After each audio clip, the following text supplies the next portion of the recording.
Company के external और internal factors पर विचार करने के बाद ही एक कॉम्पिटिटिव स्ट्रेटजी तैयार की जाती है।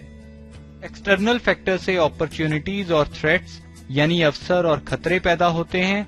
इंटरनल फैक्टर्स स्ट्रेंथ्स और वीकनेसेस यानी ताकत और कमजोरियों को जन्म देते हैं।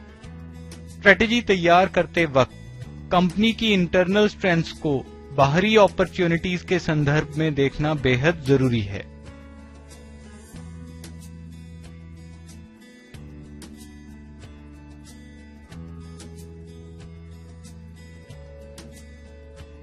एक्सटर्नल एनवायरनमेंट में वे वेरिएबल्स होते हैं जो कि ऑर्गेनाइजेशन से बाहर होते हैं और जो कि आमतौर पे शॉर्ट रन में टॉप मैनेजमेंट के कंट्रोल में होते हैं। अपॉर्चुनिटी ऑर्गेनाइजेशन के एक्सटर्नल एनवायरनमेंट में मौजूद एक ऐसी स्थिति है जो कि ऑर्गेनाइजेशन के अनुकूल है और जो उस ऑर्गेनाइजेशन को अपनी पोजीशन को मजबूत करने में मदद करती है। उदाहरण के तौर पे एक कंपनी के प्रोडक्ट्स या सर्विसेज की बढ़ती मांग एक अपॉर्चुनिटी है। एप्पल कंपनी के लिए क्लाउड सर्विसेज का बढ़ता चलन एक अपॉर्चुनिटी है। थ्रेट ऑर्गेनाइजेशन के एक्सटर्नल एनवायरनमेंट में मौजूद एक ऐसी स्थिति है जो कि ऑर्गेनाइजेशन के प्रतिकूल है और जो ऑर्गेनाइजेशन के लिए खतरा पैदा करती है या ऑर्गेनाइजेशन के नुकसान का कारण बनती है। उदाहरण के तौर पे नए मजबूत कंपटीटर्स एक इंडस्ट्री में मौजूदा कंपनियों के लिए एक खतरा है। इसी तरह से गूगल का Android operating system Apple company के लिए एक थ्रेट है।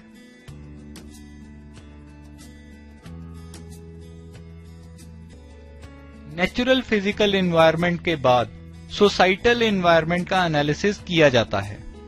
सोसाइटल एनवायरनमेंट से भाव है मानव जाति की सामाजिक व्यवस्था। सोसाइटल एनवायरनमेंट में 4 तरह की फोर्सेज ऑपरेट करती हैं: economic forces, technological forces, political legal forces और सोशो कल्चरल फोर्सेज। यह चारों फोर्सेज या फैक्टर्स एक कंपनी की कार्यशैली को प्रभावित करते हैं। इकोनॉमिक फोर्सेज का मतलब है वह आर्थिक शक्तियां जो मटेरियल, मनी, एनर्जी और इंफॉर्मेशन के आदान प्रदान को रेगुलेट करती हैं।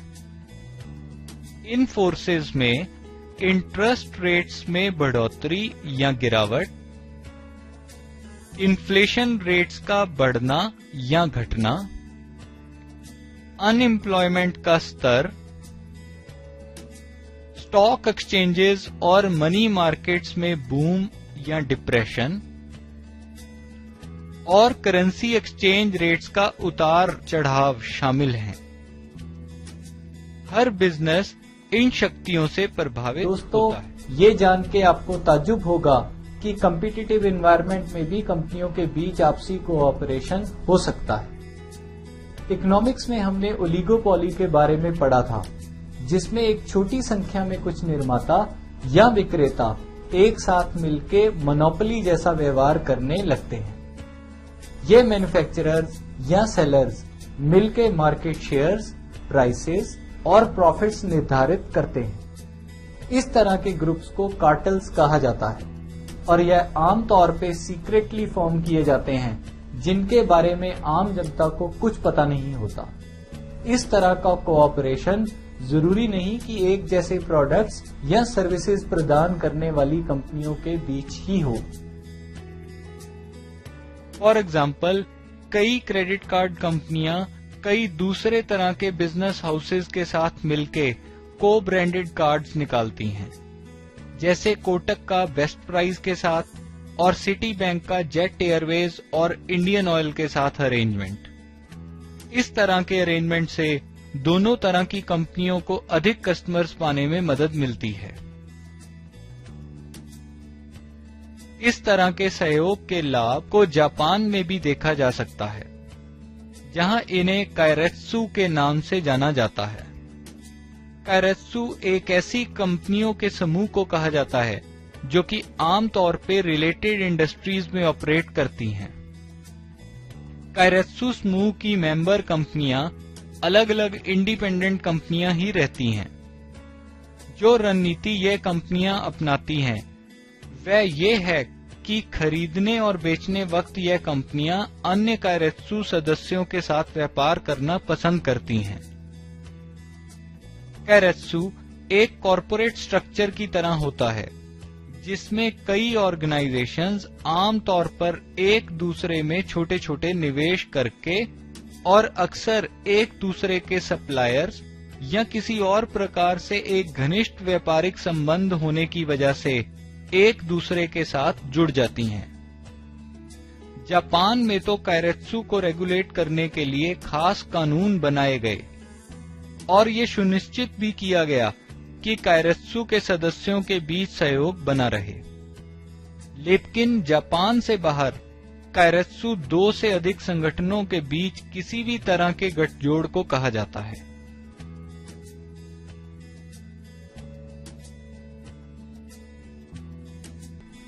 कई इंडस्ट्रीज औरों से अधिक अट्रैक्टिव होती हैं, लेकिन ये कैसे पता लगाया जाए कि कौन सी इंडस्ट्री ज्यादा अट्रैक्टिव है? आइए इस सवाल का जवाब माइकल पॉटर के द्वारा सुझाए गए 5 फोर्सेस मॉडल के माध्यम से ढूंढने की कोशिश करें।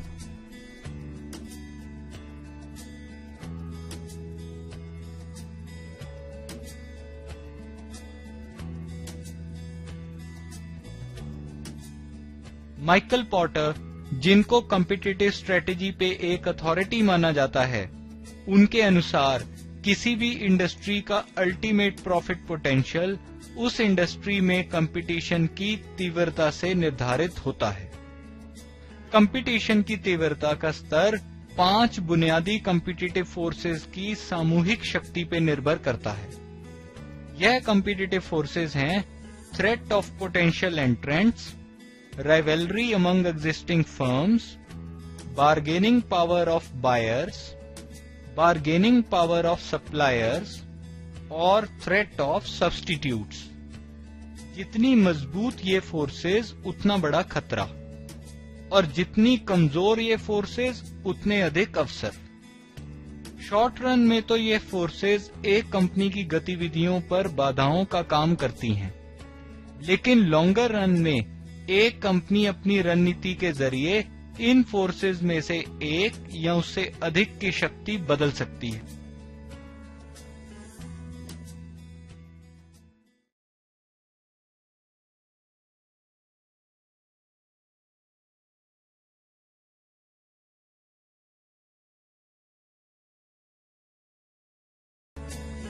किसी भी तरह की कंपनी 4 तरह की स्ट्रेटेजीज अपना सकती है। Number 1, stability strategies. Stability strategies के अंतर्गत कंपनी की मौजूदा गतिविधियों में कोई भी परिवर्तन नहीं किया जाता है। दूसरी, ग्रोथ स्ट्रेटेजीज। ग्रोथ स्ट्रेटेजीज के माध्यम से कंपनी की गतिविधियों का विस्तार किया जाता है। Number 3, retrenchment strategies. Retrenchment strategies के अंतर्गत कंपनी की गतिविधियों के स्तर यानी लेवल को कम कर दिया जाता है। Number 4, combination strategies. Combination strategies के अंतर्गत स्टेबिलिटी, ग्रोथ और रिट्रेंचमेंट स्ट्रेटेजीज के कॉम्बिनेशन को एक साथ लागू किया जाता है। इन चारों रणनीतियों को जेनरिक स्ट्रेटेजीज भी कहा जाता है, क्योंकि यह स्ट्रेटेजीज हर तरह की कंपनी अपना सकती है।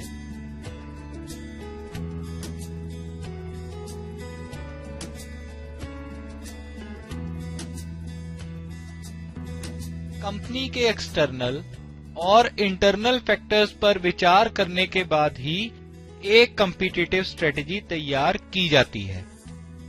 एक्सटर्नल फैक्टर्स से अपॉर्चुनिटीज और थ्रेट्स यानी अवसर और खतरे पैदा होते हैं।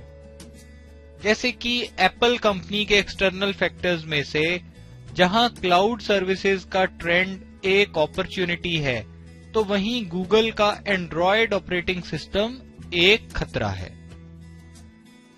इंटरनल फैक्टर्स स्ट्रेंथ्स और वीकनेसेस यानी ताकत और कमजोरियों को जन्म देते हैं। एप्पल कंपनी की ब्रांड इमेज और रिसर्च एंड डेवलपमेंट उसकी स्ट्रेंथ्स हैं, जबकि स्टीव जॉब्स के चले जाने के बाद नई मैनेजमेंट की एक्सेप्टेबिलिटी एप्पल कंपनी की एक वीकनेस है। स्ट्रेटेजी तैयार करते वक्त कंपनी की इंटरनल स्ट्रेंथ्स को बाहरी अपॉर्चुनिटीज के संदर्भ में देखना बेहद जरूरी है।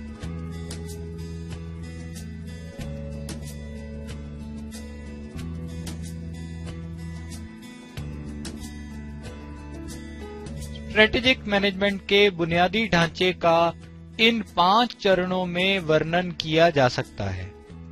स्टेज 1 इन्वायरमेंटल स्कैनिंग, यानी हम अब कहां हैं। ये एक शुरुआत है।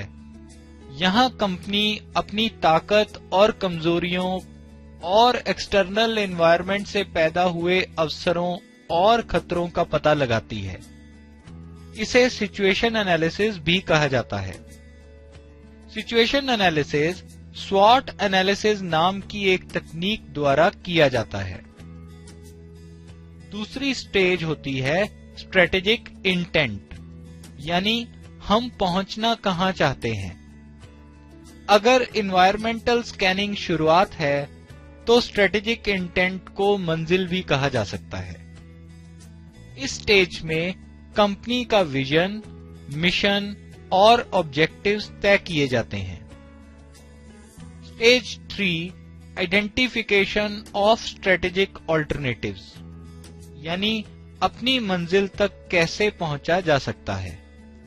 इस स्टेज में कंपनी विभिन्न वैकल्पिक रणनीतियों की पहचान करती है। Stage 4 choice of strategy and implementation of strategy, यानी अपनी मंजिल तक पहुंचने का कौन सा रास्ता सबसे सही है। इस स्टेज में सबसे अच्छी रणनीति का चुनाव किया जाता है और फिर उसे कुशलता और प्रभावी ढंग से लागू किया जाता है। और आखिरी स्टेज होती है स्ट्रेटेजी इवैल्यूएशन एंड कंट्रोल, यानी मंजिल तक पहुंचना कैसे सुनिश्चित किया जा सकता है। इस स्टेज में लागू की गई रणनीति के प्रदर्शन का मूल्यांकन किया जाता है और इसके आधार पर विजन, मिशन, ऑब्जेक्टिव्स और स्ट्रेटेजी में बदलाव किए जाते हैं।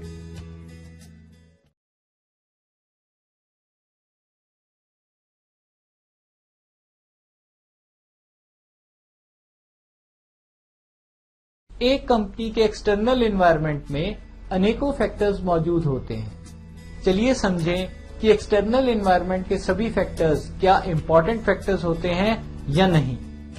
सबसे पहले हम कंपनी के नेचुरल, सोसाइटल और टास्क एनवायरनमेंट में उभरते हुए कई इंपॉर्टेंट ट्रेंड्स की पहचान करते हैं, जो कि आने वाले वक्त में इंडस्ट्री या शायद पूरी दुनिया का ही नक्शा बदल दे। उदाहरण के तौर पे आइए कुछ ट्रेंड्स के बारे में बात करते हैं, जैसे कि इंटरेस्ट रेट्स का बढ़ता trend, wind, geothermal, hydro electric, solar और अन्य ऑल्टरनेटिव एनर्जी सोर्सेज के इस्तेमाल में वृद्धि, हायर टैक्सेस और सख्त labour laws, growing health consciousness, वरिष्ठ नागरिकों की बढ़ती संख्या, न्यूक्लियर फैमिलीज का चलन। इन इंपॉर्टेंट ट्रेंड्स को स्ट्रेटेजिक एनवायरमेंटल इश्यूज भी कहा जाता है। हर इंडस्ट्री में कई ऐसे फैक्टर्स होते हैं जिनकी समझ एक कंपनी की मैनेजमेंट को होना बेहद जरूरी है। इन फैक्टर्स को की सक्सेस फैक्टर्स कहा जाता है। की सक्सेस फैक्टर्स वे फैक्टर्स होते हैं जो कि एक इंडस्ट्री में ऑपरेट कर रही कंपनियों की कॉम्पिटिटिव पोजीशन को काफी प्रभावित कर सकते हैं। यह फैक्टर्स एक इंडस्ट्री से दूसरी इंडस्ट्री में वेरी करते हैं और कई बार समय के साथ एक ही इंडस्ट्री में भी बदल जाते हैं। उदाहरण के तौर पे मोबाइल और कंप्यूटर इंडस्ट्री में reliability of technology, after sale service और नए नए इनोवेटिव फीचर्स की सक्सेस फैक्टर्स हैं। इसी तरह से ऑटोमोबाइल इंडस्ट्री में भी रिलायबिलिटी ऑफ टेक्नोलॉजी और आफ्टर सेल सर्विस के अलावा सेफ्टी फीचर्स और फ्यूल एफिशिएंसी की सक्सेस फैक्टर्स हैं। अपैरल मैन्युफैक्चरिंग इंडस्ट्री में आकर्षक डिजाइन्स और कलर कॉम्बिनेशंस और लो कॉस्ट मैन्युफैक्चरिंग आदि की सक्सेस फैक्टर्स हैं। एक कंपनी इंडस्ट्री के की सक्सेस फैक्टर्स के आधार पर तैयार की गई रणनीति द्वारा सस्टेनेबल कॉम्पिटिटिव एडवांटेज हासिल कर सकती है। कंपनी के अलग अलग बिजनेसेस और प्रोडक्ट्स के ग्रुप को बिजनेस पोर्टफोलियो कहा जाता है। एक मल्टी प्रोडक्ट कंपनी या मल्टी बिजनेस कंपनी में कॉरपोरेट लेवल पर यह निर्णय लेना होता है कि कंपनी के रिसोर्सेज को किस किस बिजनेस की तरफ चैनलाइज किया जाए। पोर्टफोलियो एनालिसिस यह निर्णय लेने में मैनेजमेंट की मदद करता है। पोर्टफोलियो एनालिसिस के आधार पे कंपनियां कॉरपोरेट स्ट्रेटजीज जैसे कि एक्सपेंशन स्ट्रेटजीज, रिट्रेंचमेंट स्ट्रेटजीज आदि तैयार करती है ताकि कॉरपोरेट ऑब्जेक्टिव्स को हासिल किया जा सके। पोर्टफोलियो एनालिसिस कई टेक्निक्स के द्वारा किया जाता है, जैसे कि BCG growth share matrix, Ansoff product market growth matrix, ADL matrix और जीई मॉडल। आइए पोर्टफोलियो एनालिसिस और उसे करने की विभिन्न टेक्निक्स को समझें।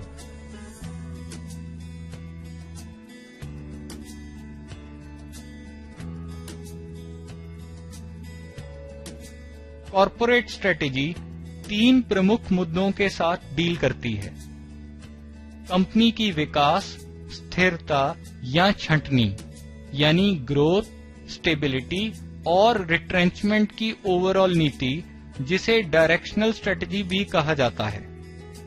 पोर्टफोलियो एनालिसिस यानी अपने किन किन प्रोडक्ट्स और बिजनेस यूनिट्स के माध्यम से कंपनी विभिन्न इंडस्ट्रीज या मार्केट्स में compete करेगी।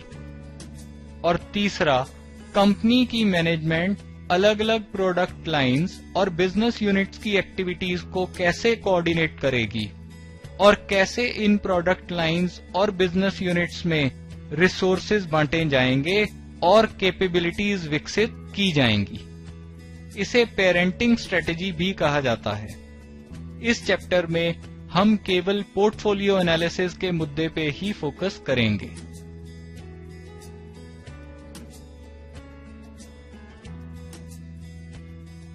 स्ट्रेटेजिक बिजनेस यूनिट कंपनी की एक इकाई है जिसका की एक अलग मिशन और उद्देश्य है और जो कंपनी के अन्य बिजनेसेस से इंडिपेंडेंटली प्लान किया जा सकता है। स्ट्रेटेजिक बिजनेस यूनिट कंपनी की एक डिवीजन हो सकता है, डिवीजन की कोई एक प्रोडक्ट लाइन हो सकता है या एक अकेला प्रोडक्ट या ब्रांड भी हो सकता है।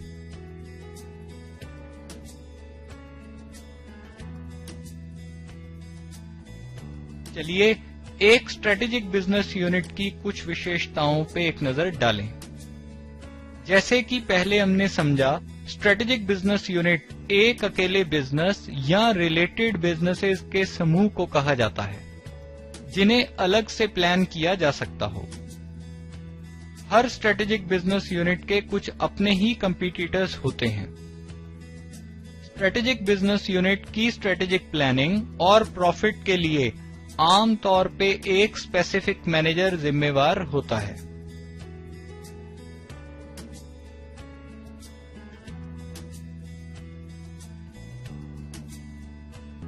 बीसीजी ग्रोथ शेयर मैट्रिक्स को बॉस्टन कंसल्टिंग ग्रुप नाम की एक संस्था ने डेवलप किया था। BCG growth share matrix multi divisional या मल्टी प्रोडक्ट कंपनी के लिए एक बहुत ही उपयोगी तकनीक है। बिजनेस यूनिट्स या प्रोडक्ट्स कंपनी का बिजनेस पोर्टफोलियो कहलाते हैं। बीसीजी ग्रोथ शेयर मैट्रिक्स का उपयोग एक कंपनी के बिजनेस पोर्टफोलियो को चित्रित करने का सबसे आसान तरीका है। कंपनी के हर बिजनेस यूनिट या प्रोडक्ट को मार्केट ग्रोथ रेट और प्रोडक्ट की रिलेटिव कॉम्पिटिटिव पोजीशन के अनुसार एक मैट्रिक्स पे प्लॉट किया जाता है। मार्केट ग्रोथ रेट या जिसे कई बार बिजनेस ग्रोथ रेट भी कहा जाता है, जिस इंडस्ट्री में बिजनेस यूनिट या प्रोडक्ट compete करते हैं उस इंडस्ट्री की विकास दर को कहा जाता है। कोर्समेट प्राइमर नोट्स में आप इस चैप्टर के कंप्लीट नोट्स रेफर कर सकते हैं। कोर्समेट प्राइमर नोट्स ब्रीफ और सिंपल लैंग्वेज में इस चैप्टर की पूरी कवरेज करते हैं और साथ ही उनमें एग्जाम में पूछे गए सवाल और उनके आइडियल उत्तर भी शामिल हैं। सीए एग्जाम की तैयारी करते वक्त रिवीजन्स के लिए आप कोर्समेट क्विक रिवीजन नोट्स या QRN भी ले सकते हैं। ये सारे मटेरियल की जानकारी आपको कोर्समेट की वेबसाइट www.coursemateinline से मिल सकती है। दोस्तों, आज इतना ही, लेकिन स्ट्रेटेजिक मैनेजमेंट का सफर जारी रहेगा। स्ट्रेटेजिक मैनेजमेंट के अगले चैप्टर में फिर मिलेंगे। तब तक आप अपना ध्यान रखिए।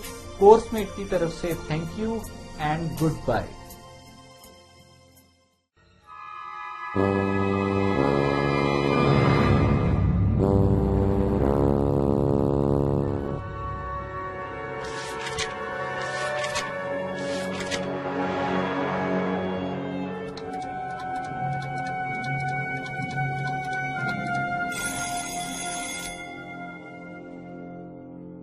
Did you check out learning resources at Postmate Online?